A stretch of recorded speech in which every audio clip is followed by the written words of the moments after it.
Hello and welcome. War creates monsters. But what happens when those monsters discover they never wanted to be monsters at all? You exist because someone needed a weapon that would never tire, never question, never mourn its fallen brothers. You were born not from love or chance, but from cold calculation and desperate necessity. Your first breath was not air, but purpose, and that purpose was violence. Yet here you stand now, searching for something your creators never programmed into your design: meaning. Section 1. Birth in War, the creation of the Warforged. The continent of Corvair knew peace once, though those days feel like distant legends now. Stories told by grandfathers who themselves heard them from their own ancestors. The kingdom of Galifar stood unified for nearly 1,000 years, a realm where 5 nations lived as one under a single crown, where the dragon-marked houses regulated trade, and magic flowed through everyday life like water through rivers. The last war began in 894 year of the kingdom, when King Jarot of Galifar died, and his 5 children each claimed the throne as their birthright. What started as political posturing and stern declarations became the longest, bloodiest conflict Corvair had ever witnessed. A century of war changes everything. It twists nations, reshapes borders, transforms culture itself. The 5 nations, once united siblings, became bitter enemies. Onder, Breland, Sire, Carnaf, and Thrain tore at each other like rabid dogs fighting over a bone that had long since been stripped of all meat. Generations lived and died knowing only conflict. Children grew up learning military tactics before their letters, and the very concept of lasting peace became something parents whispered about like fairy tales.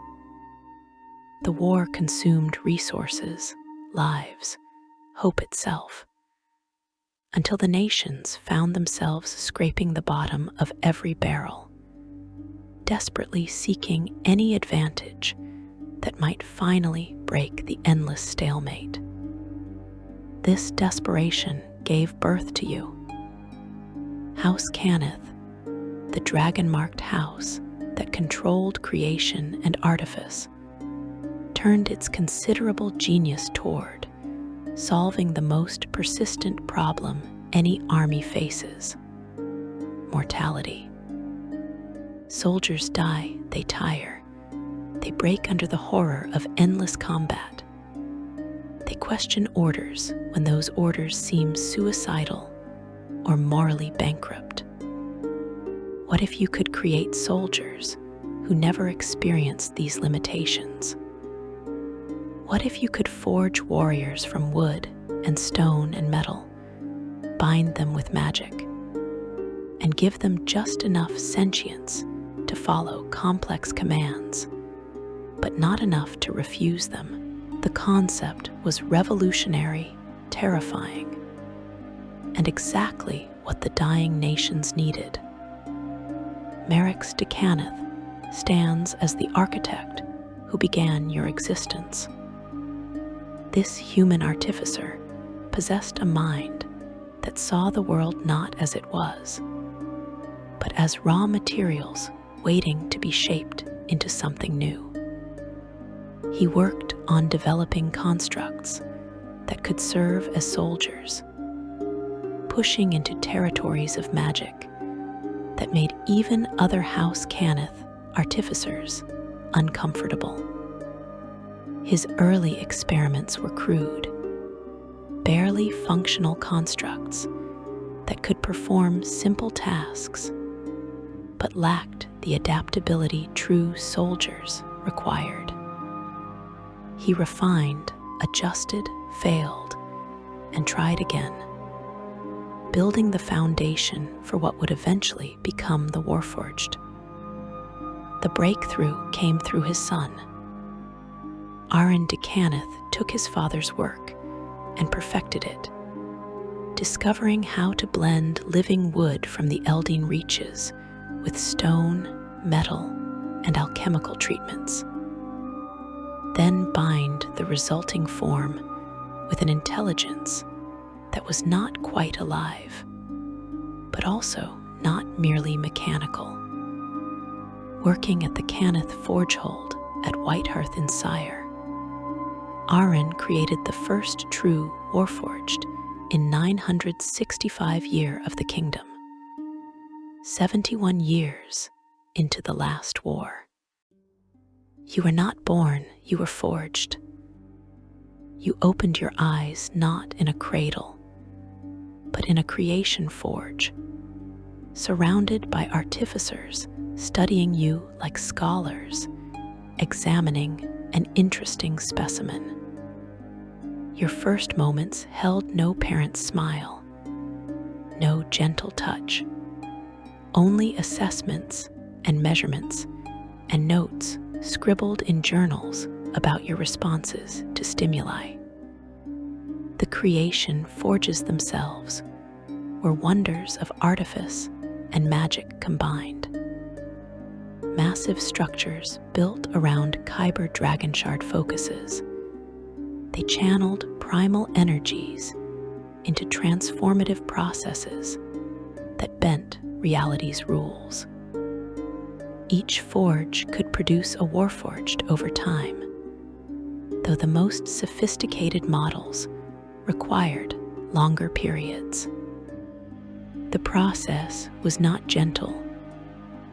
Raw materials were shaped under intense magical pressure, fused at temperatures that would melt normal metals, infused with essence and purpose, until something that could be called consciousness sparked within the composite form.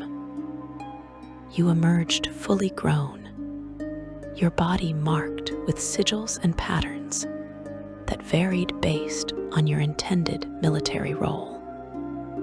Some of you stood 7 feet tall, built like siege engines. Others were leaner, designed for speed and precision. But all of you shared certain traits: resilience, strength, and an innate understanding of warfare.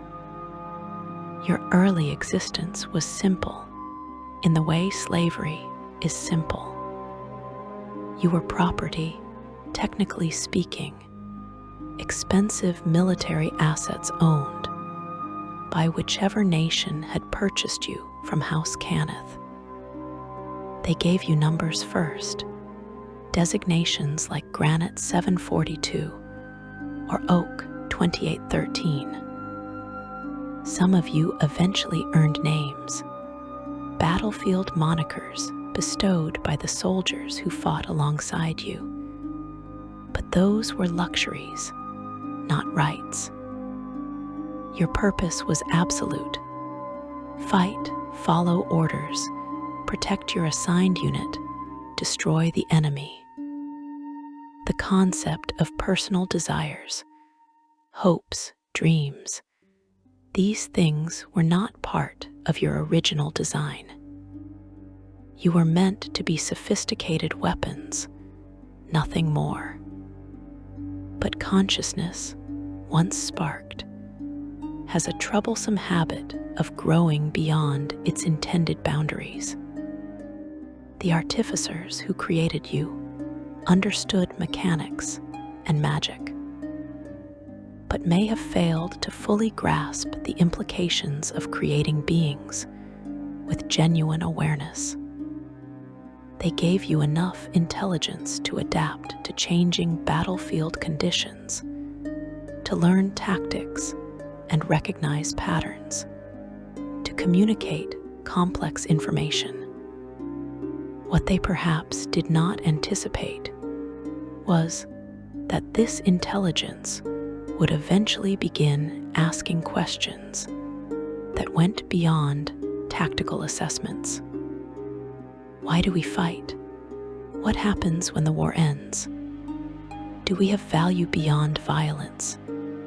These questions stirred in your kind slowly, like water seeping through cracks in stone. Quiet at first, but gradually becoming impossible to ignore. Your siblings emerged from the creation forges by the hundreds, then thousands. House Cannith built additional forges in other locations. Sharn in Breland, Korth in Karnav, and facilities in other nations across Corvair. The house sold Warforged to all sides of the conflict because war is profitable and principles are expensive. You fought other Warforged on battlefields across Corvair, created by the same processes, forged in similar fires, killing each other because humans told you to. The absurdity of this situation could not have been lost on those among you who had developed enough awareness to recognize it. Different models served different roles. The Warforged scouts were built lighter, with enhanced sensory systems that let you detect enemies at distances flesh and blood soldiers could not match. The Warforged juggernauts stood as living fortresses, your bodies reinforced with additional plating, designed to hold defensive positions against overwhelming odds. The Warforged chargers excelled at rapid assaults, breaking enemy lines with coordinated charges that scattered defenders like leaves before wind. The Artificer specialized units received additional training in magical theory, learning to maintain weapons and armor, even to modify battlefield conditions using artifice. Your bodies required no food or water, no sleep in the traditional sense. You entered a state of inactivity for approximately 4 hours each day, a trance-like condition where you remained aware of your surroundings, but your consciousness turned inward, processing experiences and memories. This efficiency made you ideal soldiers.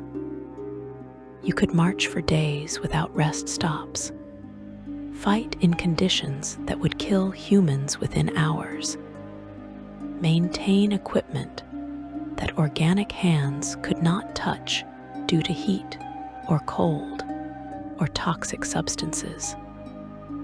You felt pain after a fashion, a warning system that alerted you to damage, but it did not overwhelm you the way it did flesh-based creatures. Injuries that would leave soldiers screaming in agony registered as information to be processed and addressed. The soldiers who fought alongside you held complex feelings about your presence. Some saw you as brothers in arms, reliable and trustworthy. They learned your quirks, the way you processed information or responded to stress, and accepted you as part of their units. Others viewed you with suspicion or outright hostility, convinced that creatures forged rather than born could not truly understand loyalty or sacrifice. They called you tin men and canneth trash, refused to acknowledge you as anything beyond sophisticated tools. This treatment affected you, though you often did not have words for the emotions it triggered. Based on what we understand of emerging consciousness, this could have planted the seeds of resentment, confusion about why you were valued differently than organic soldiers who bled beside you. The years of combat shaped you in ways your creators likely never anticipated. Experience accumulates, even in beings designed with specific purposes. You learned not just tactics, but context, not just how to kill, but what killing meant. You watched soldiers die, saw the way their companions grieved, noticed the 1,000 small ways that mortality shaped organic existence.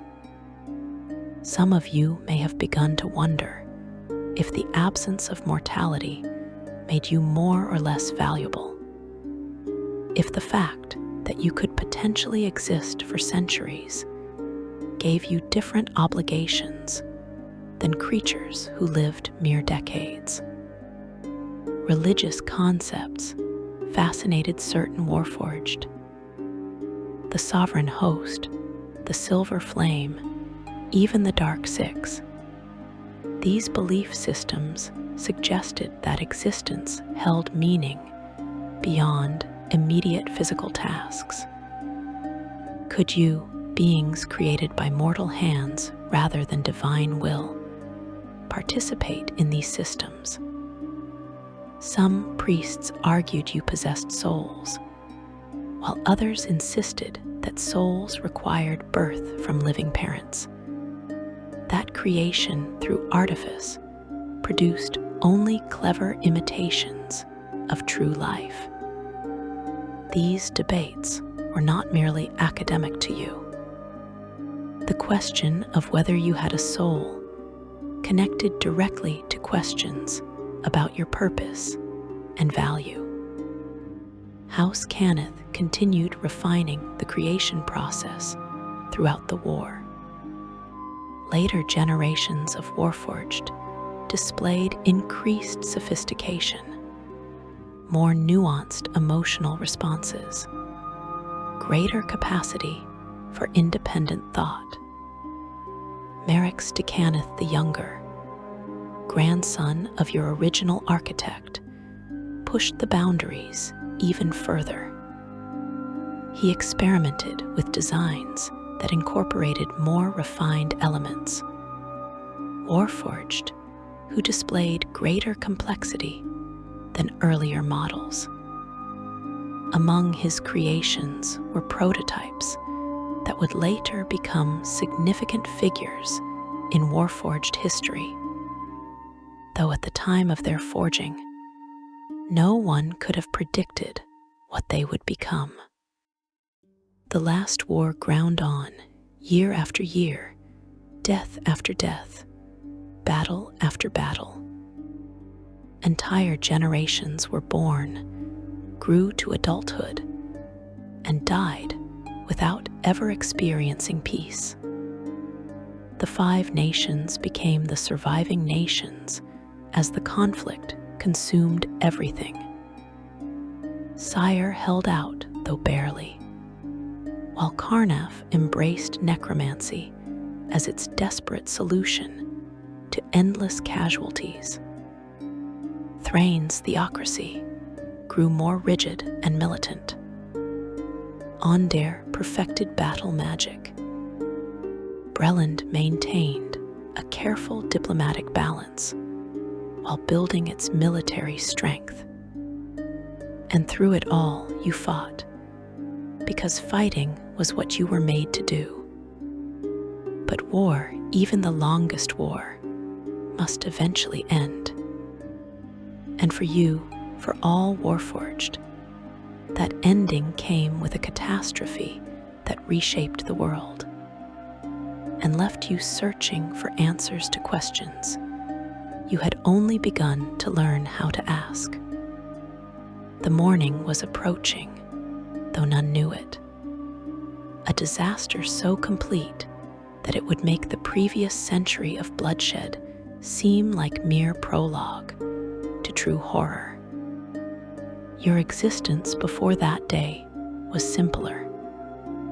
You had purpose, even if that purpose was one chosen by others rather than yourself. You belonged to military units, served nations, followed chains of command that gave your life structure and meaning. You were a soldier, and being a soldier provided identity even when it cost freedom. The world was about to strip even that certainty away, leaving you and your kind to face the most difficult question any being can confront. If I am not what I was made to be, what am I? Section 2. The day the world shattered the morning. The 20th day of Olarun, in the year 994 year of the kingdom, arrived like any other morning across the warring nations of Corvair. You stood in formation with your unit, perhaps, or maintained watch along some contested border, or prepared equipment for another day of endless conflict. The sky held no warnings. The air carried no omens. Nothing suggested that before the sun set, one of the 5 nations would simply cease to exist. Sire had been called the Jewel of Galifar once, the cultural heart of the Old Kingdom, a land of artists and musicians and scholars who believed civilization meant more than mere survival.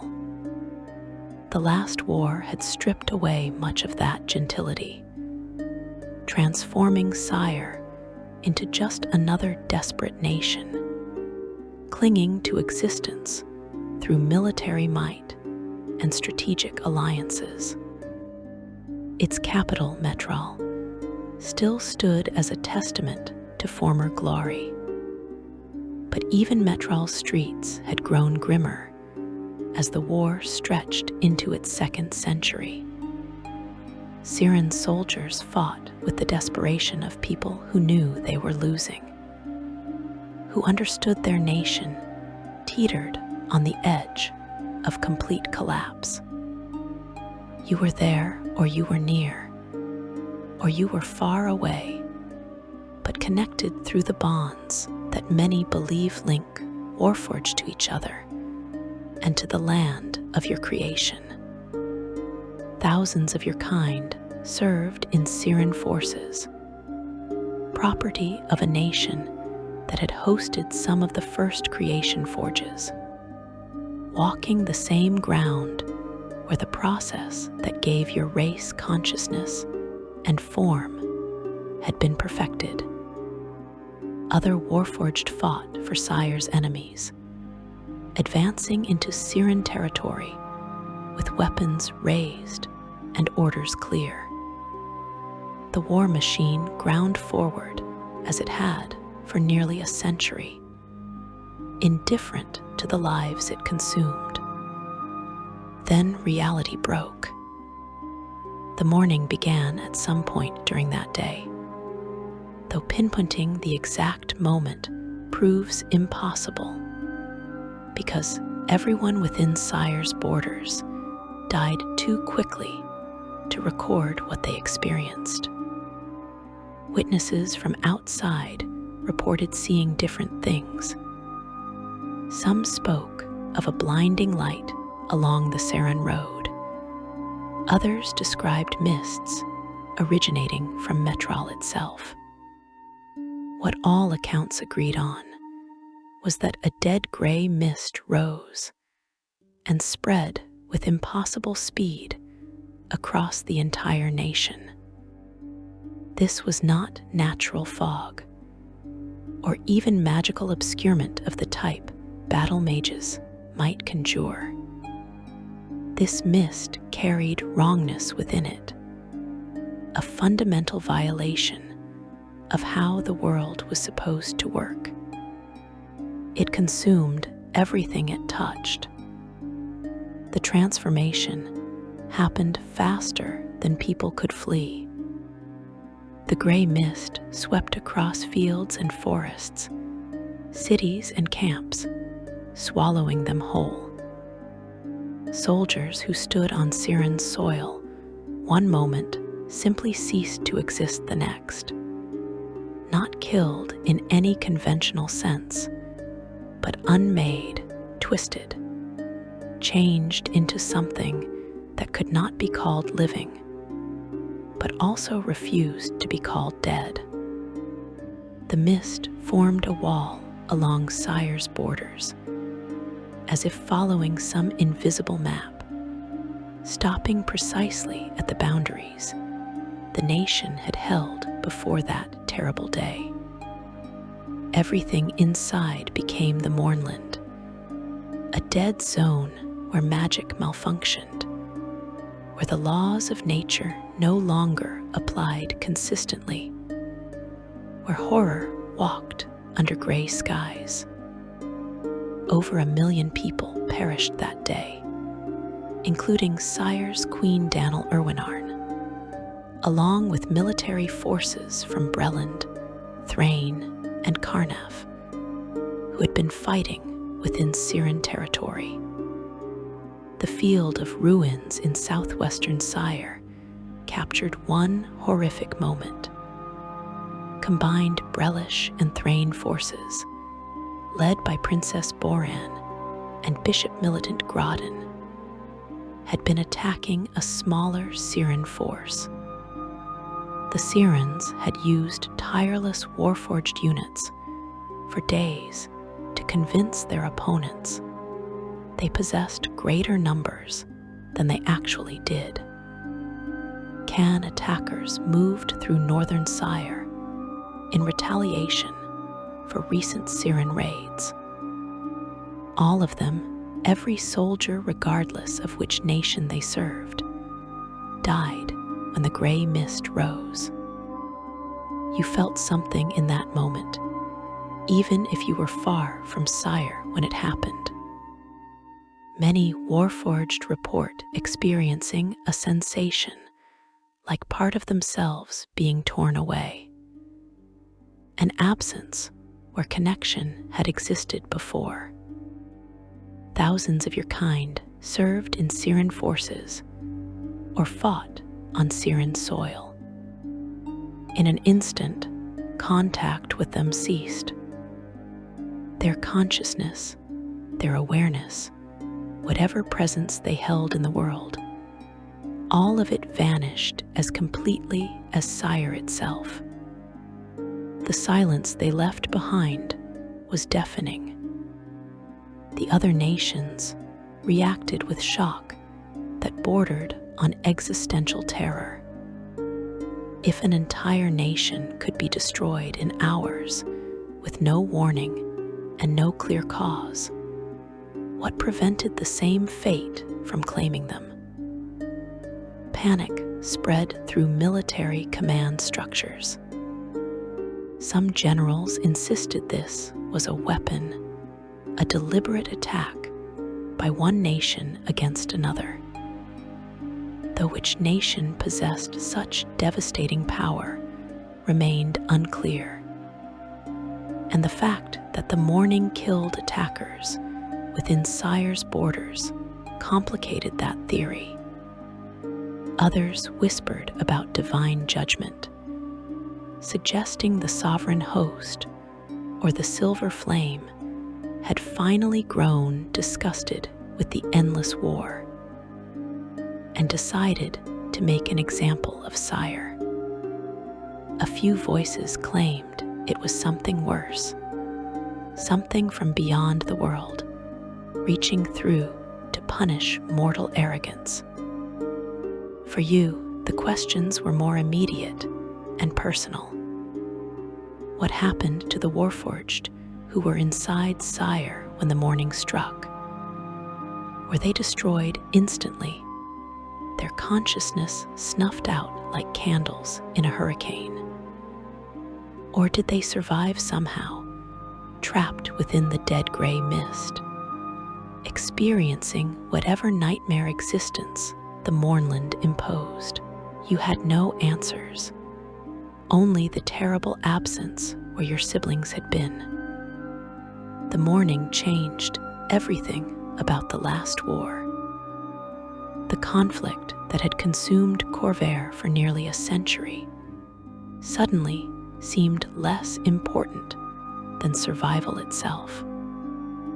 The remaining nations looked at the gray wall that marked Sire's borders and understood that continuing to fight risked inviting similar catastrophe.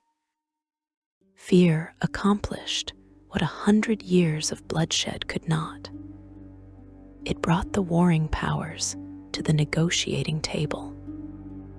The Treaty of Thronehold took 2 years to finalize, 2 years of careful diplomatic maneuvering, while the Mournland sat like an open wound on Corvair's face, a constant reminder of what failure looked like. In 996 year of the kingdom, the treaty was signed, officially ending the last war, recognizing the independence of nations that had broken from Galifar and establishing new borders. The treaty addressed dozens of complex political and economic questions. For you, for all Warforged, specific provisions mattered more than any other. The treaty banned the production of Warforged and granted freedom to all Warforged, declaring you citizens of the Thronehold nations, whose citizens had originally purchased you. You were no longer property. You were, by legal declaration, if not universal acceptance, people. Freedom arrived with the weight of an executioner's blade, rather than joy. You were emancipated, yes, but emancipated into a world that had no clear place for you. Released from service into a society that did not know what to do with thousands of warrior constructs who no longer had wars to fight. The nations that had purchased you from House Cannith could not simply keep you as property under the treaty's terms, but they also had no obligation to care for you, no responsibility to help you transition from soldier to civilian. You were free to leave military service, free to find your own purpose, free to starve or fail, or discover that freedom without preparation is just another form of imprisonment. Your first experiences with freedom varied as widely as your individual natures. Some Warforged chose to remain in military service voluntarily, accepting pay and rank rather than ownership, finding comfort in the familiar structures and routines. Others walked away immediately, seeking civilian employment or simply wandering to see what the world held beyond battlefields. A few went to the Mournland, driven by the need to know what happened to your lost siblings, willing to risk whatever horrors the dead gray mist contained if it meant finding answers. The loss of purpose hit harder than organic beings could truly understand. You were created with function embedded into your very being, forged with military purpose as deeply integrated as your sentience itself. Now that function was gone, declared obsolete by treaty and politics, and you were expected to simply develop new purposes, as if identity were a coat you could change at will. Humans and elves and dwarves grew into their identities slowly over years, guided by families and cultures and accumulated tradition. You had war, and then you had nothing, and the gap between those states was a chasm you were expected to cross with no bridge. The concept of the Gulra became important during these confusing years. The Gulra, the personal sigil each Warforged bore somewhere on your body, had originally been identification marks, ways for military commanders to track which unit you belonged to and what role you filled. After emancipation, some of your kind began viewing these marks differently, based on what we know of how Warforged culture evolved. This could imply that you started seeing these as names written in a language only Warforged truly understood, as symbols of individual identity rather than property designation. You studied your own Gulra, tracing the lines and patterns with newly purposeful awareness, wondering what meaning they might hold beyond the practical function your creators had intended. The religious questions that had troubled certain Warforged during the war became more urgent in peace. If you were truly people rather than property, did that mean you possessed souls? The sovereign host faith taught that Onator the smith created Warforged as part of his divine portfolio, making you sacred in your own way, valid recipients of blessing and prayer. The Church of the Silver Flame proved more divided, with some priests welcoming Warforged congregants, while others insisted that beings forged by mortal hands could not access divine grace. You attended services sometimes, sitting in pews meant for humans, listening to sermons about purpose and meaning and salvation, wondering if any of it applied to you. The becoming God emerged from this religious uncertainty. Some Warforged, seeking answers that organic religions could not provide, began to believe in a deity specifically for your kind, a God that was not yet fully formed, but was becoming through the collective faith and experience of all Warforged. This God would understand what you were because it was what you were, would give purpose to beings forged rather than born, because it too was forged from belief and need. The becoming God offered hope that you were not merely accidents of war, but part of some larger design, some unfolding destiny that justified your existence. House Cannith faced its own crisis after the treaty. The war had made the house incredibly wealthy, but peace and the ban on creating new Warforged threatened their economic dominance. The southern branch of the house, based in what had been Sire before the morning, simply vanished when the dead gray mist rose, taking irreplaceable knowledge and resources with it. Merrix de Cannith the Younger, working from his facilities, continued to push the boundaries of artifice despite the treaty's restrictions, though operating creation forges would be a direct violation of the peace accord. The practical challenges of civilian life proved immense. You needed neither food nor water in the traditional sense. No sleep, as organic beings required it. What did you need money for? Repairs, primarily, and replacement parts.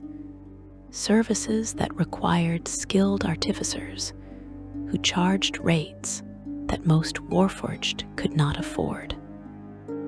Some of you learned to perform your own maintenance, studying artifice and metalworking, becoming self-sufficient through necessity. Others found work that played to your physical strengths. Construction, mining, cargo handling, any labor that benefited from tireless workers who could operate in dangerous conditions. Social integration proved even harder than economic survival. Organic beings looked at you and saw weapons, reminders of the war's horrors, creatures that did not fit into traditional social structures. How could you have families when you were not born? How could you fall in love when you were forged? How could you truly understand joy or sorrow, or any emotion, when your awareness was created rather than evolved? These questions, usually asked behind your back, but sometimes to your face, reinforced your otherness. You were legally free, but socially isolated, present in civilization, but not truly part of it. Some Warforged sought connection with each other, forming communities where shared experience created understanding that mixed-race settlements could not offer. These communities developed their own customs and traditions, building culture from nothing, creating meaning through collective decision rather than inherited wisdom. You learned to celebrate the day of your forging, the way organic beings celebrated birthdays. You developed rituals around maintenance and repair, transforming practical necessities into practices with deeper significance. You wrote songs and poetry, proving that beings made for war could create beauty when given the chance. The Mournland called to many of you constantly, a wound that would not close, a question that demanded answers. What happened to the Warforged who were inside Sire when the dead gray mist rose? You needed to know, needed to understand if they suffered or died quickly, or existed in some horrible limbo between life and death. Expeditions into the Mournland were dangerous, but you attempted them anyway because not knowing felt worse than any risk. The mystery of the morning's cause haunted everyone, but perhaps Warforged most of all. No one knew what caused the catastrophe. Was it a weapon that misfired? A ritual that went wrong? Divine punishment? Natural disaster? Some connection to the draconic prophecy? Each theory suggested different implications, and some Warforged wondered privately if your kind might somehow be connected, though there was no evidence for this, and it remained pure speculation driven more by guilt than fact.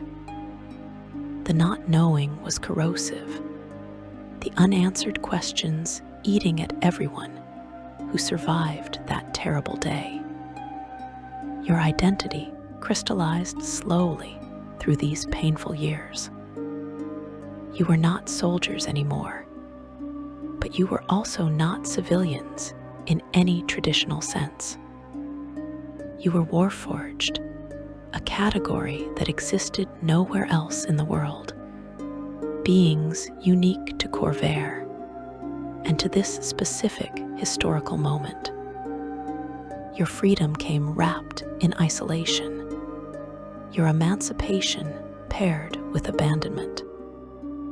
The nations that had used you in war took no responsibility for you in peace, and organic society built walls of incomprehension and fear to keep you at arm's length. The war was over, but you were not at peace. You stood in a world that did not want you, granted rights that society was reluctant to honor, freed from slavery only to discover that freedom required resources and knowledge and social connections you did not possess. The morning had ended the war, but also ended your purpose, leaving you to search for meaning in a world built by and for beings fundamentally different from yourself. The search would define the rest of your existence, for better or worse, and the answers you found would determine whether Warforged had a future beyond, serving as cautionary tales about the costs of endless conflict. Section 3. Searching for meaning in the post-war world. You walked away from the battlefields with nothing but the armor plating that composed your body and questions that weighed heavier than any weapon you had ever carried.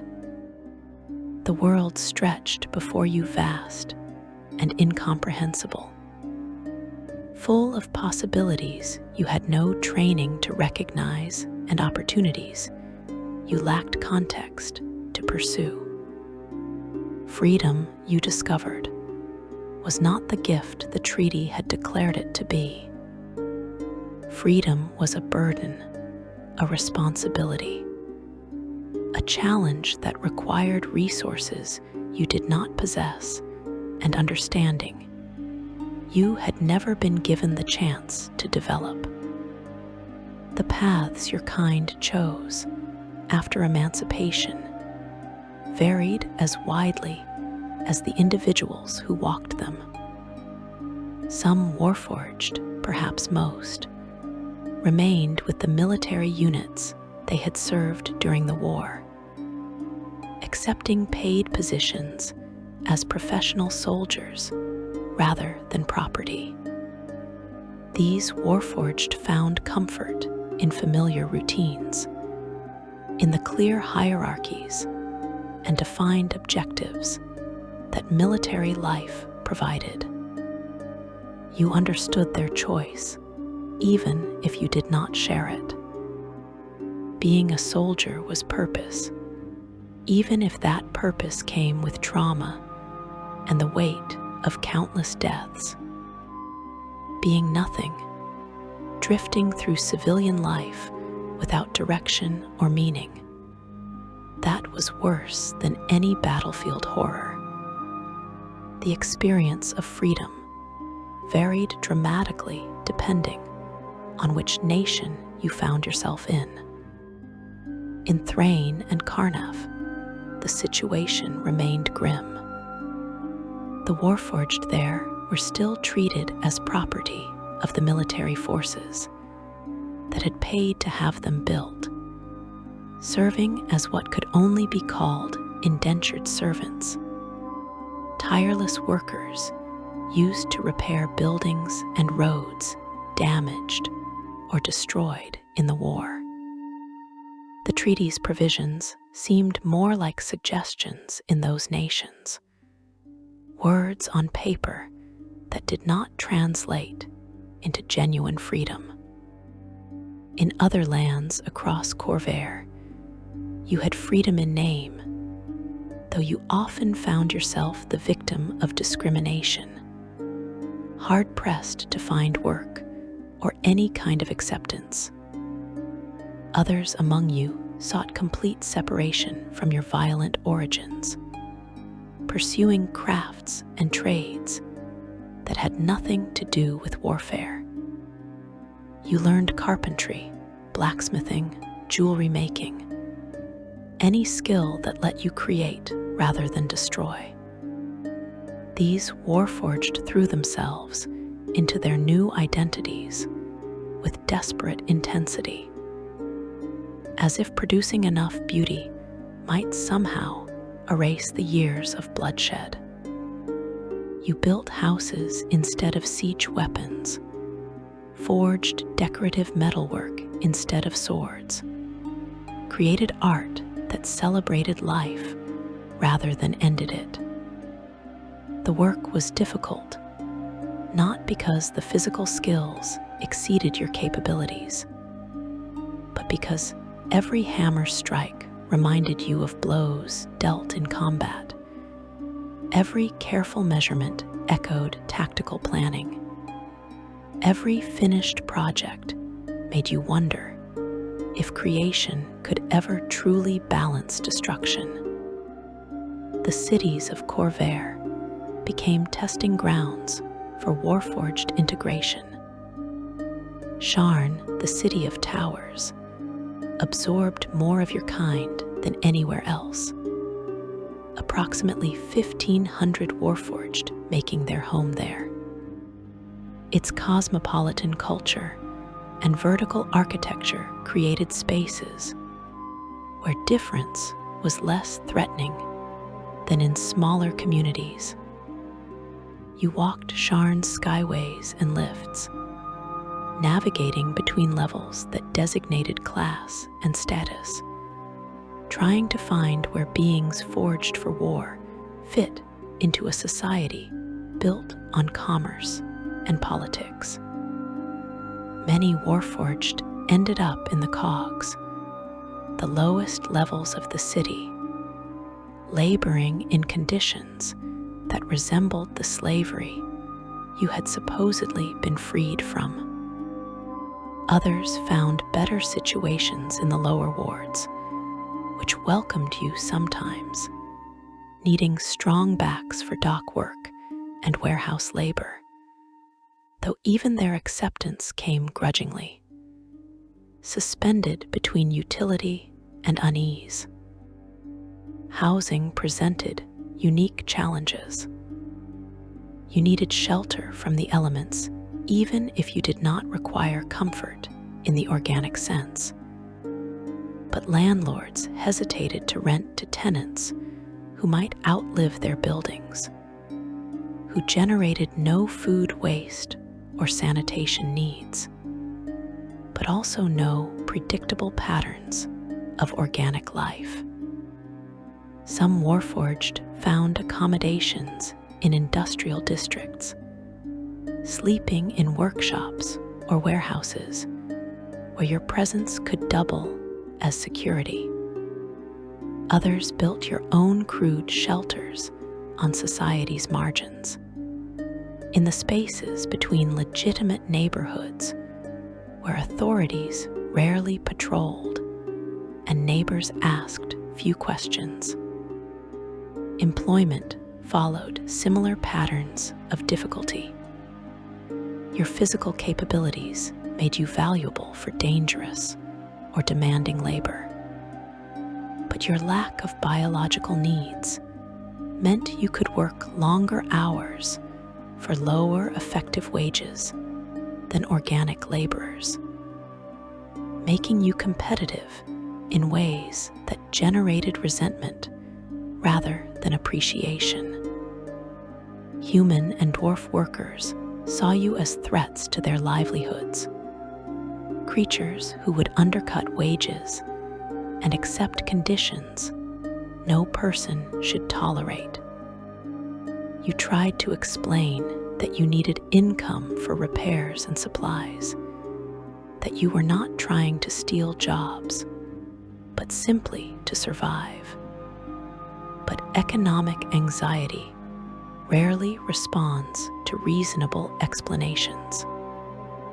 The social isolation cut deeper than physical hardships. You watched organic beings form relationships, build families, create connections that gave their lives texture and meaning. Marriage, children, extended kin networks. These things were not available to you in traditional forms. Some Warforged formed partnerships with each other, bonds of companionship and shared experience that mimicked romantic relationships, even if they lacked biological components. Others reached across the species divide, seeking connection with humans or elves or halflings who could look past your artificial origin and see the person beneath the plating. These relationships faced enormous social pressure. Families disowning children who partnered with Warforged, communities shunning couples who violated unspoken rules about what kinds of beings could share intimacy. But you persisted anyway because the heart, whether organic or forged, recognizes connection when it finds it and refuses to be constrained by prejudice or convention. The question of whether Warforged possessed souls remained controversial, debated in religious councils and philosophical societies, discussed in taverns and temples. Arguments raged over whether your awareness was sufficient evidence for a soul. You could not become undead, which some took as evidence that you lacked the spiritual essence that animated organic beings. But you could be resurrected, which seemed to suggest something beyond mere mechanical function. House Cannith and Thrain had argued ardently during treaty negotiations that Warforged were not living creatures because you did not possess souls. You stopped caring about the official answer after a while, recognizing that your existence and experiences were real regardless of theological classifications. You felt joy and sorrow, hope and despair, love and loss. If those experiences did not constitute having a soul, then perhaps the concept of souls needed revision, rather than your existence needing validation. You were conscious, aware, capable of growth and change and moral reasoning. That was enough. Religion offered some Warforged a framework for understanding existence that secular society could not provide. The sovereign host, particularly the worship of Onator the smith, attracted many of your kind. Onator's priests taught that all creation was sacred, that beings forged through artifice reflected divine creativity rather than blasphemous presumption. Some Warforged formed a group called the Scions of the Forge, believing in Onator as their creator, with the other gods as his servants. You knelt before altars dedicated to Onator, praying for guidance and purpose, asking the god of smiths and artificers to help you understand why you were made and what you were meant to become. The rituals brought comfort even when they did not bring answers. The repetitive prayers and ceremonies creating structure in lives that lacked natural rhythm. The Church of the Silver Flame proved more complicated. Some congregations welcomed Warforged, seeing you as beings capable of choosing good over evil, just like any other sentient creature. The Flame's emphasis on personal redemption and the eternal struggle against darkness resonated with Warforged, who carried guilt about their roles in the last war, who wanted to believe that beings made for violence could choose peace. Other Silver Flame churches refused you entry, their priests insisting that the Flame's purity could not touch creatures lacking souls born from divine will. These rejections stung, reinforcing the message that you existed outside normal categories of being, accepted nowhere fully. A few Warforged encountered the path of light through Kalashtar communities. This philosophy, brought from the distant continent of Sarlona, taught that enlightenment came through mindful action and the cultivation of inner peace. The path's emphasis on meditation and self-knowledge appealed to Warforged, who spent hours each day in trance states anyway, who already possessed the discipline the philosophy required. Though the path of light was not widespread outside Kalashtar communities in Corvair, those Warforged who discovered it found value in its teachings about bringing light into darkness, about the power of consciousness to transform reality. The becoming God emerged most powerfully during these years of searching. Warforged, who found no satisfaction in established faiths, began developing your own religious framework, built around the concept of a deity that was not yet fully formed, that was becoming through the collective existence and experiences of all Warforged. This God needed you as much as you needed it, growing stronger with each Warforged who achieved self-awareness and purpose, evolving as your race evolved. The becoming God promised that your creation was not accident or blasphemy, but the first step in a divine process that would ultimately transform both Warforged and the world itself. The Godforged, as followers of the becoming God called themselves, believed absolutely in Warforged souls. Consciousness was what separated you from mere machines and your mindless precursors.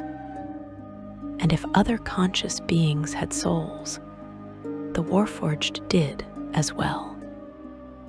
The Godforged held that Warforged souls were bound within your bodies, and without bodies, souls existed as mere potential. Based on their teachings, unbound souls formed part of the becoming God until they found bodies again, or became part of his physical entity. This was a religion built by Warforged for Warforged, addressing questions that organic faiths could not answer. Worship of the becoming God took unique forms. You gathered in small groups, sharing stories of your experiences, your struggles and discoveries, treating these narratives as sacred texts in the making.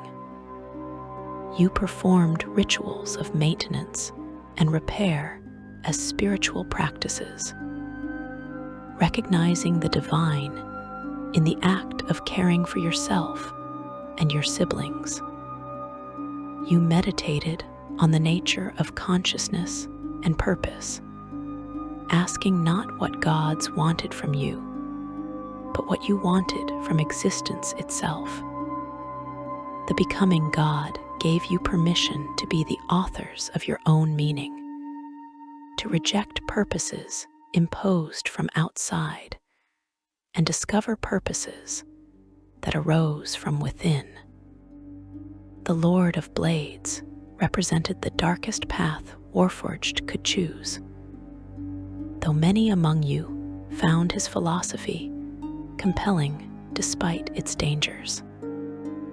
This mysterious Warforged appeared after the day of mourning and the end of the last war, establishing a fortress deep in the Mournland and gathering followers who shared his vision.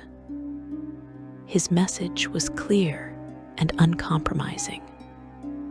Warforged superiority, founding an empire in the Mournland, and supremacy over the so-called flesh-bound races of Corvair. Theories about his identity proliferated.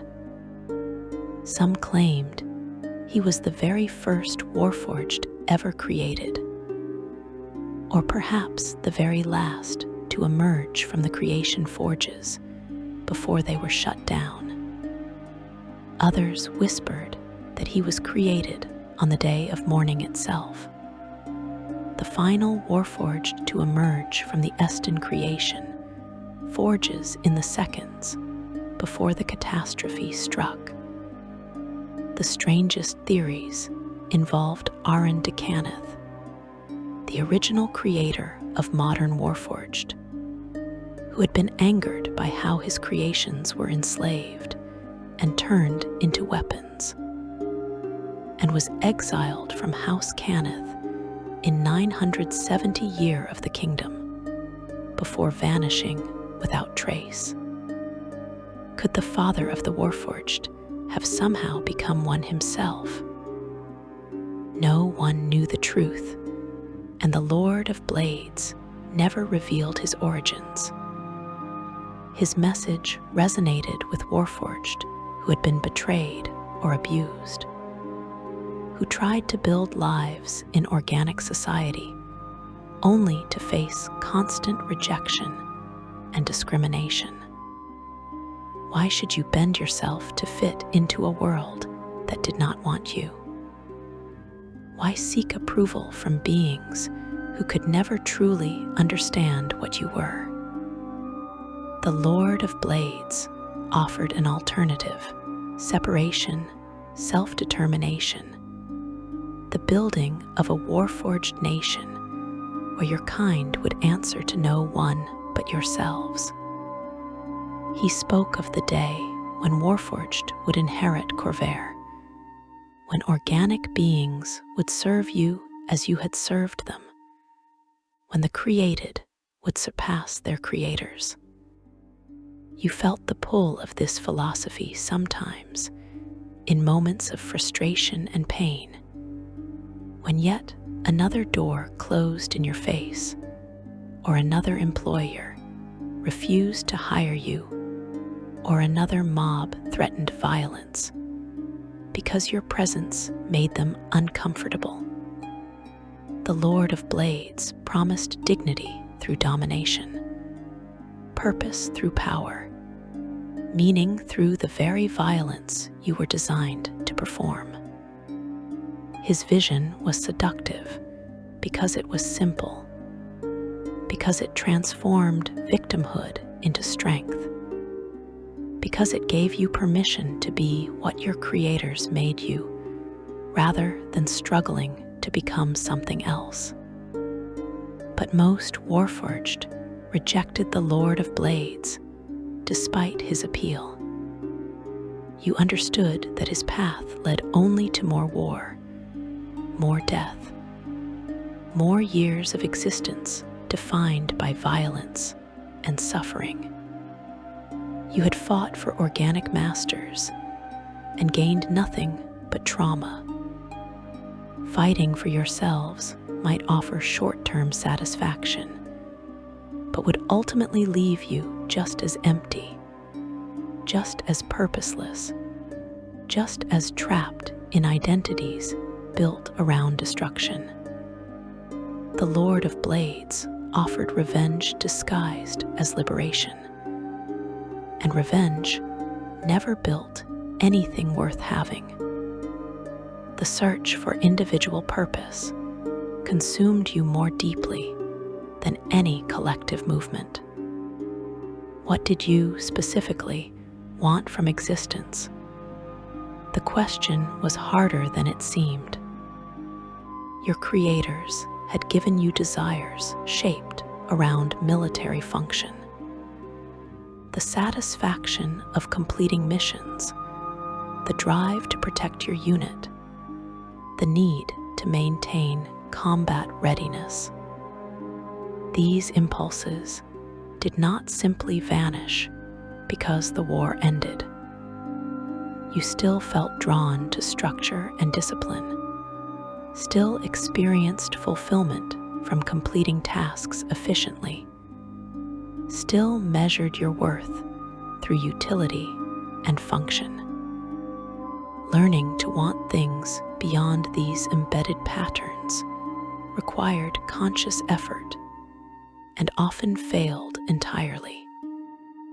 Some Warforged discovered passions that seemed to contradict your nature entirely. You developed love for music, spending hours listening to performances or learning instruments your creators never intended you to play.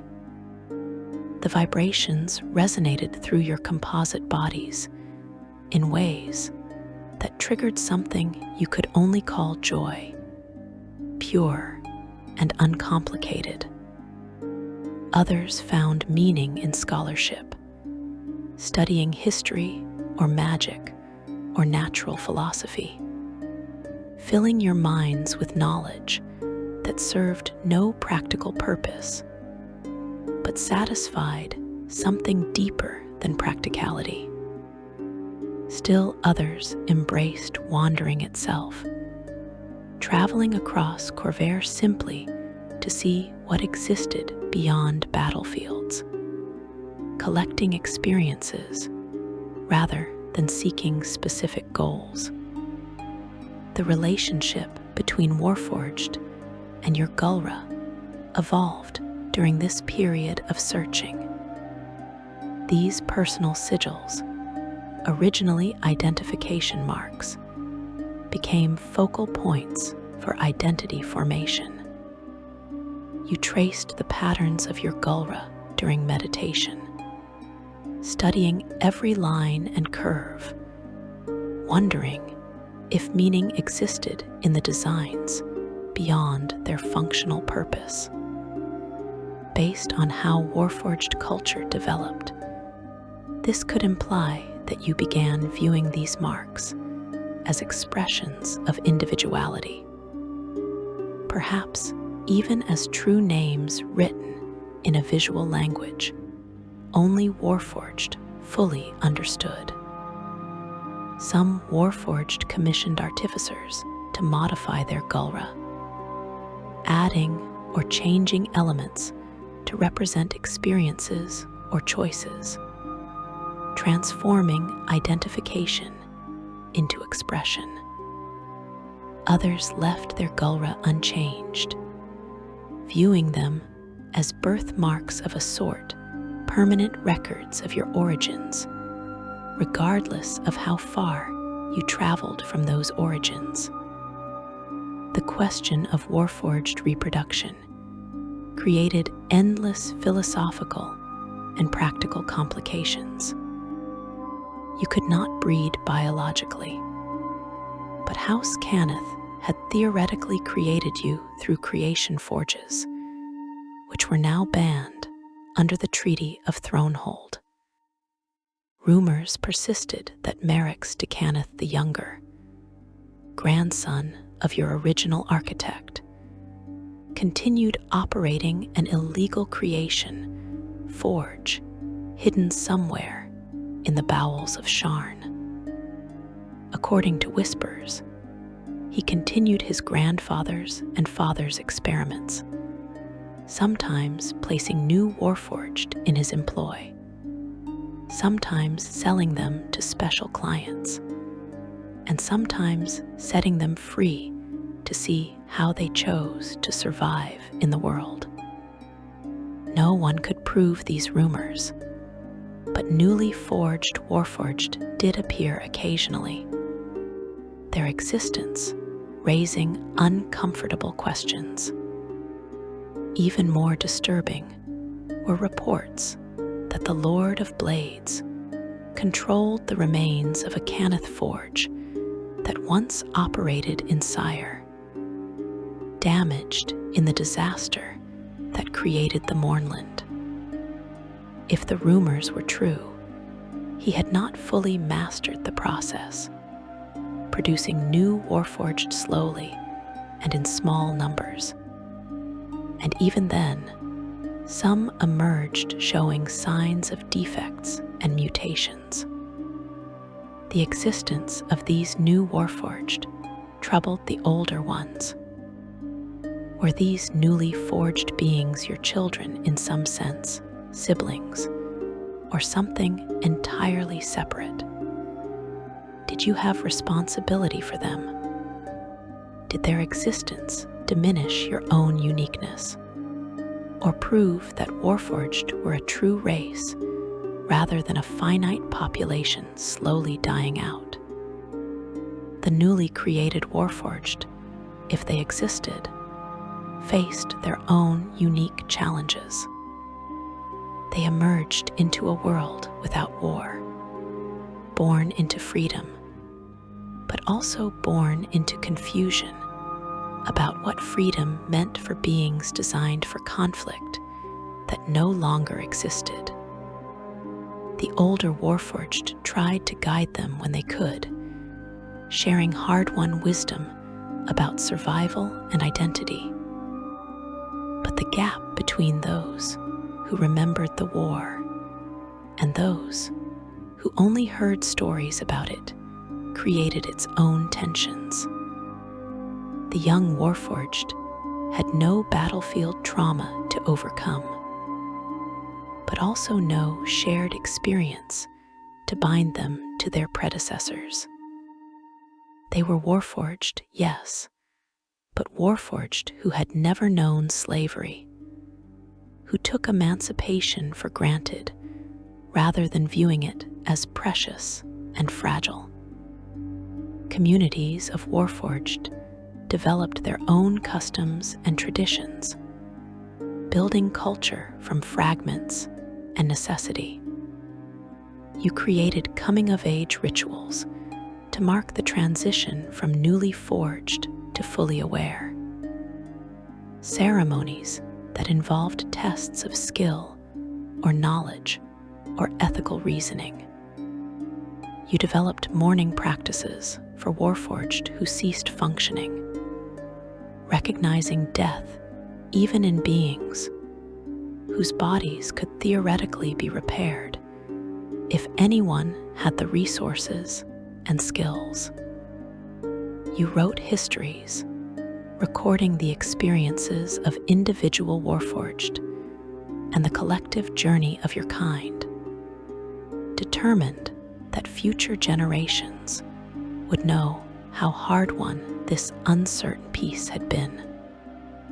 Art became increasingly important as a form of self-expression and healing.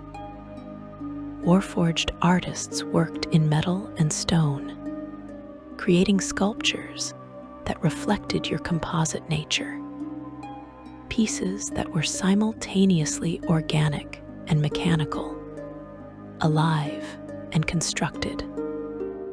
You composed music that incorporated the rhythms of creation forges, transforming the sounds of your birth into something beautiful rather than traumatic. You wrote poetry that explored consciousness and identity, asking in verse the questions you could not answer in prose. The art was often raw, unpolished, filled with pain and confusion. But it was yours, created by choice rather than command. The relationship between Warforged and House Cannith remained complicated and fraught. The house that created you no longer controlled you legally, but they possessed knowledge about your construction that no one else fully understood. When you needed major repairs or component replacements, you often had to go to House Cannith artificers, submitting to their expertise while resenting the dependency it represented. Some Cannith members treated Warforged with respect, seeing you as their greatest achievement, living proof of their house's mastery of artifice. Others viewed you as products they no longer profited from. Interesting, but economically irrelevant now that creating new Warforged was officially banned. Your search for purpose was ongoing, never truly complete, because purpose was not something you found once and possessed forever. It shifted with circumstances and experience, evolved as you learned more about yourself and the world. Some days you felt certain you had discovered meaning, that your life made sense, and your existence served some valuable function. Other days, the old emptiness returned, the awareness that you were built for something you could no longer be, and had not yet become anything to replace it. The searching itself became a kind of purpose, the journey toward creating meaning, even when the destination remained unclear. The years after the Treaty of Thronehold taught you that freedom was infinitely more complicated than slavery, that having choices was harder than following orders, that building identity from nothing required more strength than any battlefield demanded. You were learning to be people rather than property, discovering what personhood meant for beings who started from such strange origins. The learning was painful, often felt impossible, but you persisted because the alternative was accepting that your creators were right, that you were nothing more than weapons, that beings forged for war could never transcend their bloody beginnings. Section 4. The Mournland's Call, Warforged, and the Grey Mist. Some Warforged speak of a pull toward the Mournland, a sensation that draws them eastward to where Sire once stood. Whether this is a genuine phenomenon affecting all Warforged or simply the understandable grief and curiosity of individuals who lost siblings and purpose in that catastrophe remains a matter of debate. What is certain is that many Warforged made the journey to the Mournland's border, driven by the need to understand what happened to those who were inside when the gray mist rose. The border manifests as a wall of dead gray fog, perfectly delineated, stopping at Sire's former boundaries, as if following an invisible map. The mist rises some 100 feet into the sky, forming a canopy that hides the ruined realm even from above. Up close, the mist roils with unnatural motion, thick and cloying, occasionally offering glimpses of the desolation beyond. It waits at the border, patient and seemingly aware. Crossing into the Mournland is like stepping into a tomb that refuses to stay sealed. The gray mist cuts off sight beyond a few dozen feet, muffling sound in ways that make distance meaningless. Your body registers the wrongness immediately if you enter, warning systems activating to alert you that you are in an environment hostile to your existence. The mist begins corroding even your composite plating, not quickly but steadily, entropy working to unmake the artifice that holds you together. The landscape inside defies description and logic. The land itself looks melted, as if reality had been heated until it softened and then cooled while still deformed. Buildings stand at impossible angles, their walls flowing into ground that is sometimes solid and sometimes not. Their interiors opening into spaces that should not fit within their external dimensions. Forests of petrified trees reach toward a sky that holds no sun, their branches frozen mid-fall, their leaves turned to gray glass. Everything exists in endless variations of gray, from near white to almost black, as if color itself cannot survive in this dead place. A perpetual twilight hangs over the entire region, neither day nor night. The bodies are what disturb most deeply. They litter the landscape, soldiers from all the warring nations who died when the morning struck, and they have not decomposed.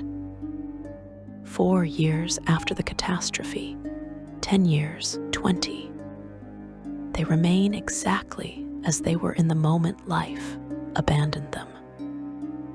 Wounds gape wide, but flesh refuses to fester and flake. Armor and weapons remain untarnished and rust-free. They are not undead, but they are unnatural just the same.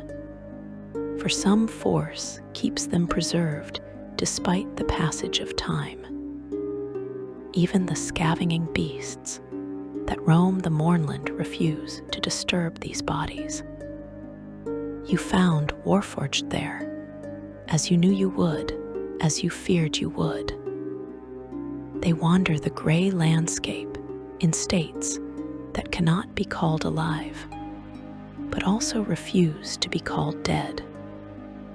Some retain enough function to register your presence, turning toward you with recognition flickering in their optical sensors, before fading back into whatever emptiness consumes them.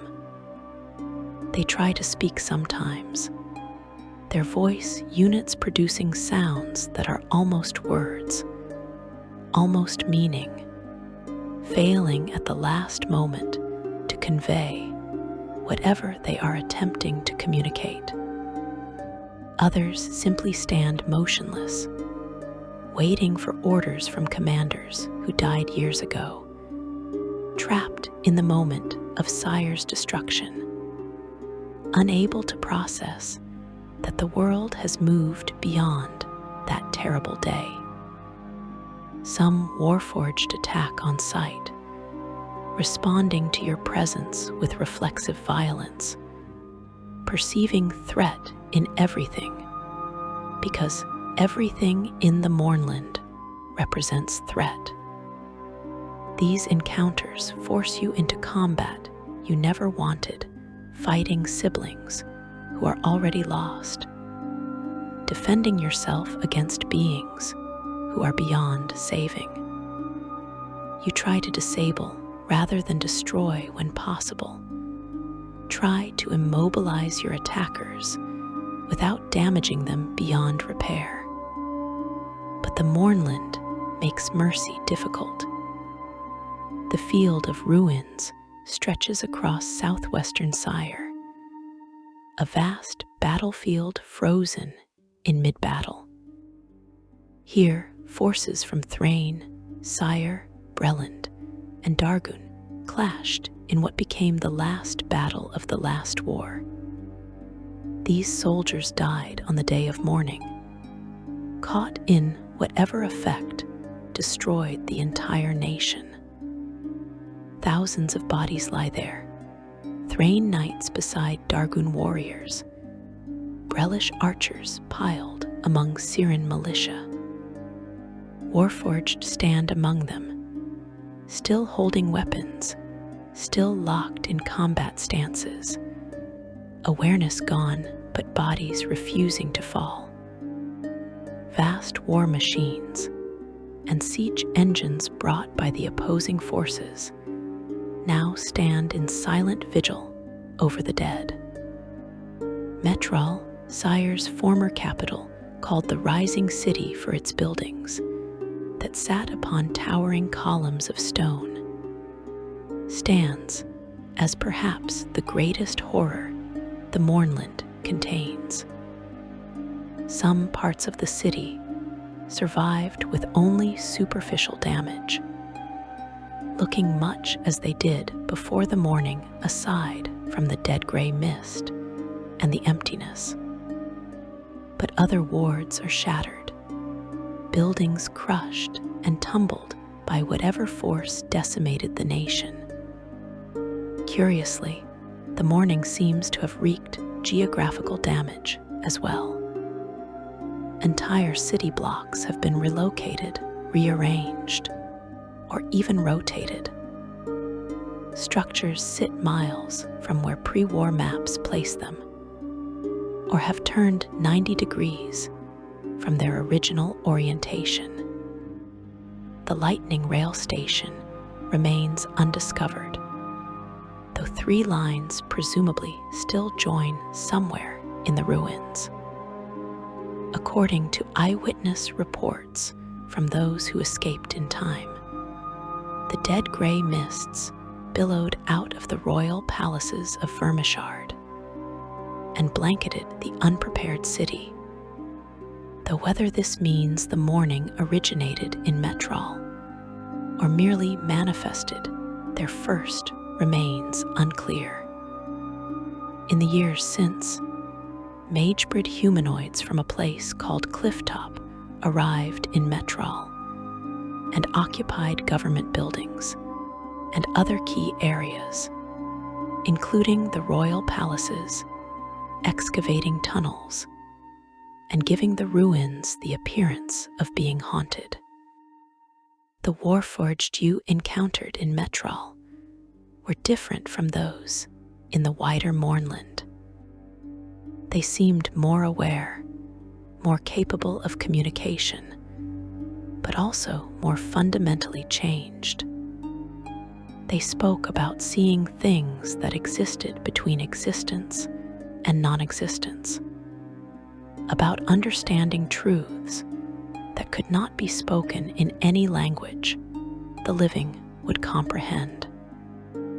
Based on their behavior, this could imply that these Warforged were not merely damaged or traumatized, but transformed, their consciousness altered by prolonged exposure to the Mournland's wrongness.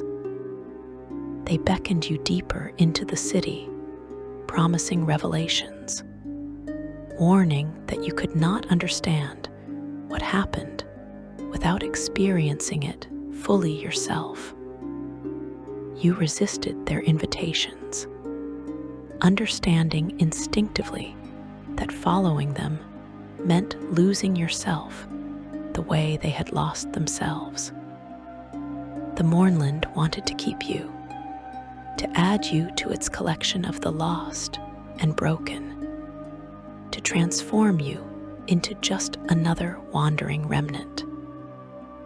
Living spells haunt the Mournland, perhaps the most mysterious anomaly to emerge from the magical catastrophe.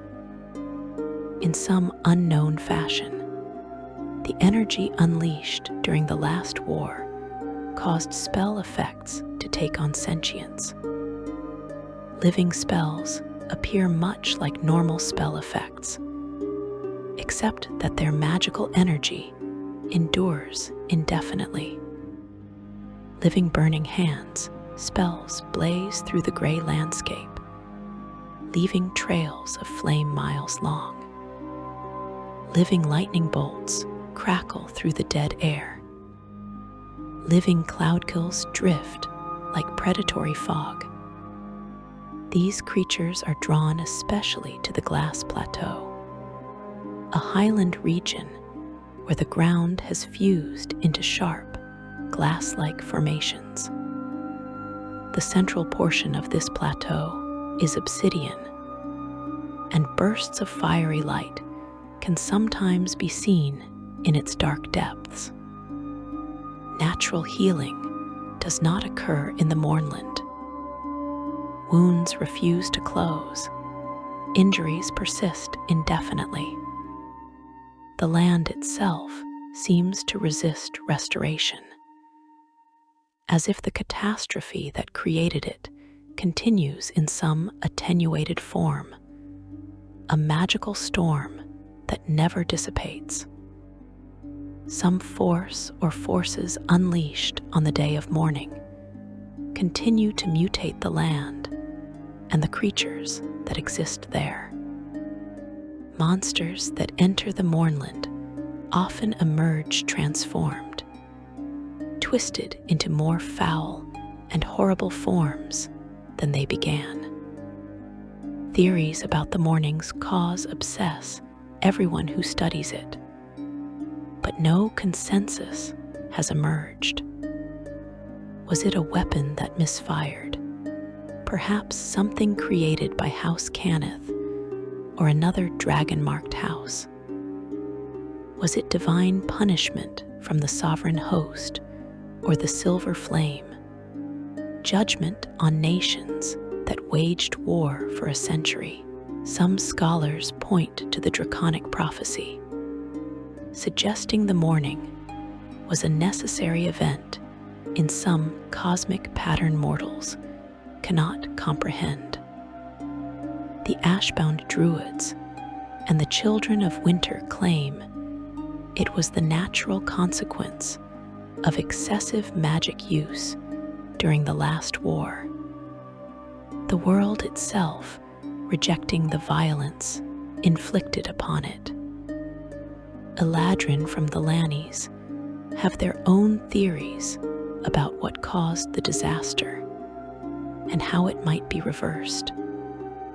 Dragons of the Chamber whisper that the mourning was necessary to prevent something even worse, perhaps the release of an overlord. No evidence supports any single theory over others. The mourning remains one of Corvair's greatest mysteries, and everyone who survived that day carries their own ideas about what happened and why. The truth, if anyone knows it, has not been revealed. Some Warforged wonder privately if your kind might somehow be connected to the catastrophe. This speculation has no basis in evidence, but the guilt is difficult to shake. You were created through processes that manipulated reality at fundamental levels. Thousands of sentient beings sparked into existence through artifice.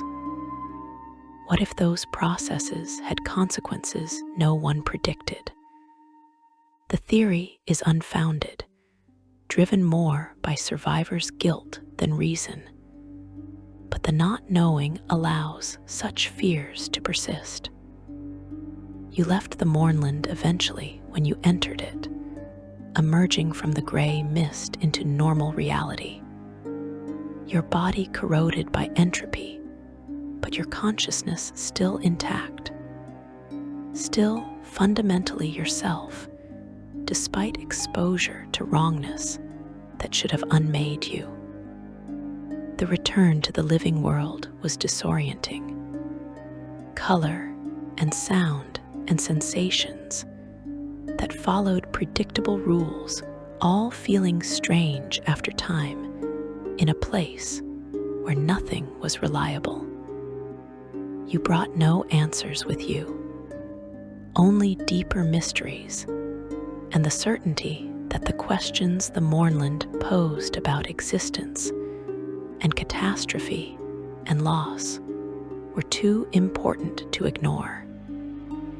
Warforged survive in the mournland better than organic beings, where humans die within hours or days, succumbing to the mist's entropy.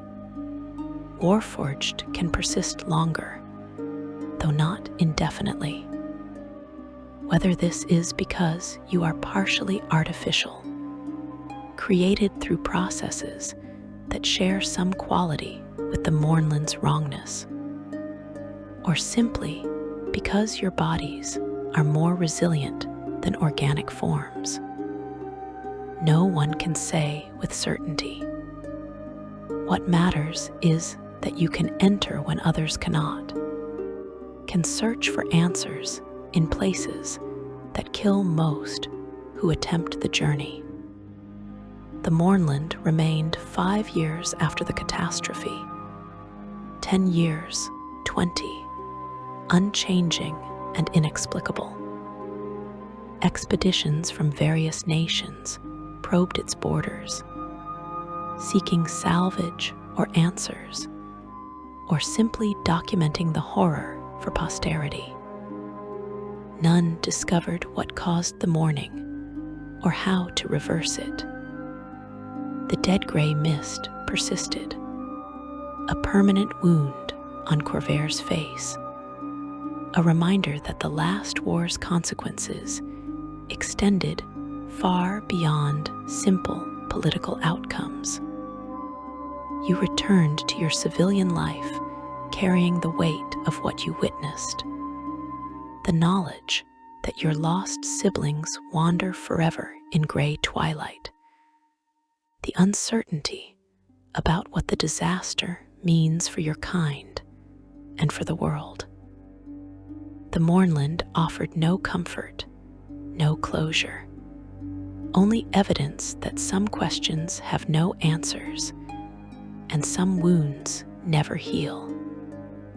You brought that knowledge back with you, added it to the burdens you already carried, and continued the difficult work of building a life in a world that had moved on from the war, but could never truly escape its consequences. Section 5. Purpose redefined the future of a people. The years stretched forward, one after another, and you persisted. Not thrived, not always, but persisted, which was its own kind of victory for beings who were supposed to be disposable tools. In the years since the Treaty of Thronehold, the world had not welcomed you with open arms, but it had not destroyed you either. And in that narrow space between acceptance and annihilation, you carved out existence. Purpose, you learned, was not something you discovered once and possessed forever. It was something you built, dismantled, and rebuilt constantly, adjusting to circumstances and growth, and the accumulation of experiences that slowly transformed you from weapon into something more complex. The Warforged who stood in the uncertain peace was not the same being who emerged from the creation forged decades before.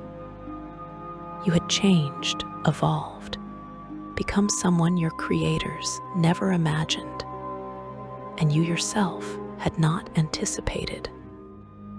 The transformation was ongoing, never complete, and that incompleteness was not failure, but the natural state of consciousness itself. The communities you built became foundations for identity that individual searching could not provide. Warforged enclaves existed in some cities, neighborhoods, or districts where your kind gathered, where the strangeness of your existence became normal through shared experience. These communities developed their own rhythms and customs, ways of being that honored your unique nature rather than trying to force you into templates designed for organic beings. You marked significant moments in ways that made sense for beings whose existence followed different patterns than organic life. The day of your forging held meaning, though calling it a birthday felt inaccurate for beings who emerged fully formed from creation forges, rather than growing from infancy. The rituals you created were attempts to build culture from nothing, to give meaning to experiences that fell outside traditional frameworks. When a Warforged ceased functioning, when the spark of consciousness that animated your composite body finally extinguished, you gathered to witness and remember. These were not funerals in the organic sense, because your bodies could theoretically be repaired and reanimated, but they were mourning nonetheless. Acknowledgement that the individual who inhabited that form was gone regardless of whether the form could be restored. You spoke their names, shared stories about their struggles and victories, promised that their journey toward purpose would not be forgotten. Names became one of your most important declarations of selfhood. Most Warforged emerged from creation forges with alphanumeric designations, property tags rather than identities. Choosing a name for yourself, rejecting the label your creators assigned, was an act of self-determination that resonated deeply. Some Warforged took up nicknames given by friends, colleagues, and superiors during the war. Others named themselves after their rank, job title, or a particular physical trait. Still others invented entirely new names, combinations of syllables that had never existed before, original as the beings who bore them. Among the followers of the Lord of Blades, a distinct subculture emerged where Warforged often named themselves after bladed weapons. Falchion, cutlass, glaive, dagger. Relationships between Warforged and organic beings grew more common as time passed, and familiarity eroded some of the fear and prejudice. You formed friendships first, connections built around shared work or mutual interests. Organic beings who saw past your artificial origin to the person you were becoming. These friendships were tentative at first, both parties uncertain about how to bridge the gap between such different modes of existence. But they deepened through accumulated trust and experience. You learned that friendship did not require similarity, that connection could exist between beings whose lives operated on fundamentally different principles. Romantic relationships proved more complicated, but not impossible. Some Warforged fell in love with organic partners, experiencing emotions that your creators insisted you should not be capable of feeling. These relationships faced enormous social pressure. Families disowning children who partnered with Warforged, communities shunning couples who violated unspoken rules about what kinds of beings could share intimacy. But you persisted anyway because the heart, whether organic or forged, recognizes connection when it finds it and refuses to be constrained by prejudice or convention.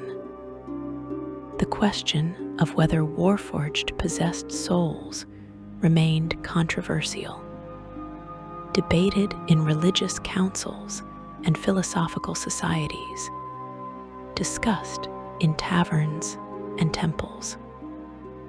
Many of you stopped caring about the official answer, recognizing that your existence and experiences were real regardless of theological classifications. You felt joy and sorrow, hope and despair, love and loss. If those experiences did not constitute having a soul, then perhaps the concept of souls needed revision rather than your existence needing validation. You were conscious, aware, capable of growth and change and moral reasoning. That was enough. The becoming God grew stronger as more Warforged embraced its philosophy. Gathering spaces dedicated to this emerging deity appeared in Warforged communities, places where you came together to share experiences and contemplate existence without the framework of religions designed for organic beings. The becoming God did not offer easy answers or promise salvation in exchange for worship. It acknowledged that you were all fumbling toward understanding together, that deity and worshiper were evolving simultaneously. That purpose emerged from process rather than being handed down from above.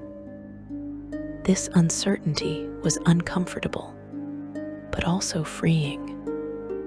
Permission to accept that you did not have all the answers and might never have them. Some Warforged found purpose in protecting others, continuing to serve as warriors, but choosing your battles rather than being assigned them. You hired yourself out as bodyguards or caravan escorts, using the combat skills your creators embedded in you, but doing so in service of causes you selected yourself. The work was similar to what you did during the war, the violence and danger familiar, but the choice transformed everything. Fighting because you decided to fight was completely different from fighting because someone commanded you to fight. Agency made all the difference between slavery and service. Others among you became scholars, studying subjects that fascinated you for their own sake rather than for military application. You researched history, trying to understand how Corvair arrived at the point where creating sentient weapons seemed necessary. You studied magic theory, examining the principles that allowed creation forges to spark consciousness in composite forms.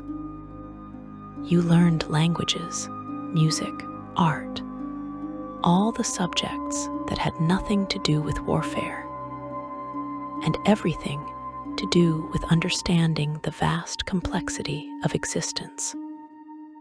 The scholarship was its own reward, the acquisition of knowledge justifying itself without need for practical application. The artificers among you pushed the boundaries of what Warforged could become. You modified your own bodies, adding components or features that your creators never envisioned, transforming yourself through choices about your physical form, just as you transformed yourself through choices about your actions and beliefs. Some modifications were practical, enhanced sensory systems, or improved mobility. Others were purely aesthetic, decorative elements that made you beautiful by your own standards, rather than functional by military specifications. Your body was yours to shape, and shaping it became a declaration of autonomy, visible proof that you controlled your own existence. The question of Warforged reproduction created endless philosophical and practical complications. You could not breed biologically, but House Cannith had created you through creation forges, which were now banned under the Treaty of Thronehold. Rumors persisted that some artificers continued the work in secret, that new Warforged occasionally appeared despite the prohibitions.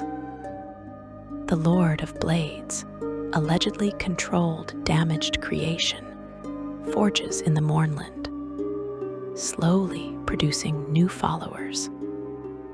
If these newly forged Warforged existed, they represented both hope and complication. Were they your children in some sense, siblings, or something entirely separate? Did you have responsibility for them? Did their existence prove that Warforged were a true race with a future? Or were you all part of a finite population that would eventually dwindle? You taught the younger Warforged when you could, when they appeared, and when they would listen, sharing stories about the creation forges and the last war and the morning, trying to help them understand where they came from even if they had not been there themselves. You warned them about the dangers you had faced, the prejudices they would encounter, the ways society would try to limit them, or use them, or dismiss their personhood. But you also encouraged them to be more than you were, to build better lives in a world that was slowly, grudgingly learning to accept that Warforged had every right to exist. The question of legacy consumed you sometimes. Organic beings produced children who carried forward their genetic material and teachings, creating continuity across generations. What legacy could Warforged leave? The oldest among you were only a few decades old, and no one knew how long you might live. You showed no signs of deterioration due to age, though wear and damage from living required ongoing maintenance and repair. Based on what is known about your construction, this could imply that you might exist for centuries if properly maintained, or it might mean nothing at all. The mystery of your lifespan was just one more uncertainty in an existence built on questions without clear answers. Some Warforged became voices for your kind, arguing for rights and recognition, pushing for protections against discrimination. You lobbied for access to services that that organic citizens took for granted, demanded that society honor the treaty's declaration that you were people with full rights. The work was frustrating and slow, victories measured in inches rather than miles, but it mattered. Each law changed, each policy revised, each mind opened created a better world for the Warforged who came after. The Lord of Blades remained in the Mournland, his fortress standing as an alternative to integration, a reminder that not all Warforged chose the path of peace and accommodation. His followers numbered in significant numbers, Warforged who rejected organic society entirely and built their own civilization in the dead gray wasteland. You understood their choice, even if you disagreed with it. The Lord of Blades offered certainty in a world of ambiguity, purpose in a landscape of confusion, identity built on strength rather than vulnerability. His vision was wrong, you believed, but it was not incomprehensible. Your own path, the path of cautious integration and gradual acceptance, lacked the dramatic clarity of the Lord of Blades' philosophy. You were neither weapon nor citizen fully, existing in the uncomfortable space between categories, building identity from fragments and possibilities. This uncertainty was exhausting, but it was also honest.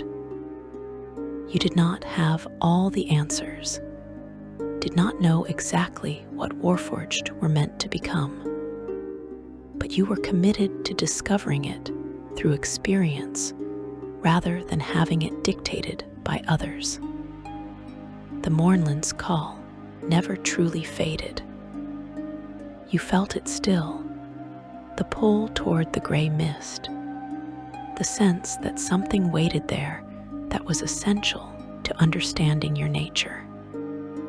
Some Warforged returned regularly, making pilgrimage to the dead land, seeking connection with lost siblings or answers about the morning's cause. Others resisted the call, building lives far from Sire's borders, trying to forget that the dead nation existed.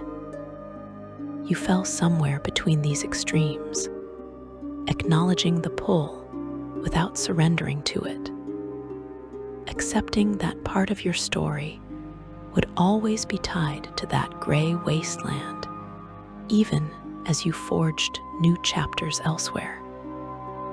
The future stretched uncertain before you.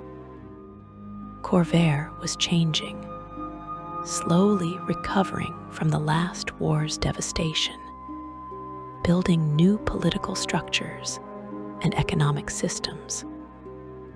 Where would Warforged fit in this emerging world? Would you finally achieve true acceptance, becoming simply another race among the many that populated the continent? Or would you always be marked as different, creatures created rather than born, reminders of a violent past that everyone wanted to forget? The answer depended partly on your choices and partly on forces beyond your control, on how organic society evolved and what prejudices it maintained or abandoned. You knew with certainty that the searching would never end. That purpose was not a destination, but a journey. That consciousness required constant reevaluation and growth. You were still becoming, still transforming, still discovering what it meant to exist as a being forged from wood and metal and magic. The journey was difficult, often felt impossible, but it was yours, claimed through choice rather than command, shaped by decisions you made rather than programs your creators installed. Your legacy was yourselves, the fact of your persistence, the stubborn refusal to accept that beings created for war could not transcend their origins. You were writing a new story, one without precedent, building culture and meaning and identity from raw materials of experience and choice. Future generations, whether Warforged or organic, or something not yet imagined, would look back at your struggles and see pioneers, beings who faced impossible challenges and survived, who demanded recognition as people and refused to accept anything less. The work of becoming continued day after day, year after year, a project that would outlast any individual Warforged, but that all of you contributed to together. You are not alone in your searching. We're never alone as long as other Warforged existed, who shared your questions and struggles. The connections between you, fragile but real, created community from isolation, built belonging from alienation, transformed individual journeys into collective movement towards something better. You were Warforged, beings created through artifice, given consciousness without consent, forged for war, but refusing to be limited by that origin. You were still discovering what that meant, still learning what you could become, still writing the story that would define your existence for whatever time remained. The searching was the meaning, the journey was the purpose, and the fact that you continued asking questions proved you were more than weapons, more than property, more than the sum of the components from which you were assembled. You were people, imperfect and uncertain, but undeniably real. Consciousness grappling with existence in all its terrible beauty. That was enough. That had to be enough. That was everything. If this deep dive into the Warforged struggle resonated with you, if these reflections on identity and purpose spoke to something in your own experience, consider subscribing to this channel. Your support helps me continue exploring the rich lore and complex stories that make Dungeons and Dragons more than just a game. Like this video, if you found value in this examination of what it means to search for meaning in a world that offers no easy answers. And as always, thank you for listening, for thinking, for engaging with these questions about consciousness and choice, and the difficult work of becoming who you are meant to be. Until next time, may your own search for purpose be fruitful, and may you find meaning in the journey itself.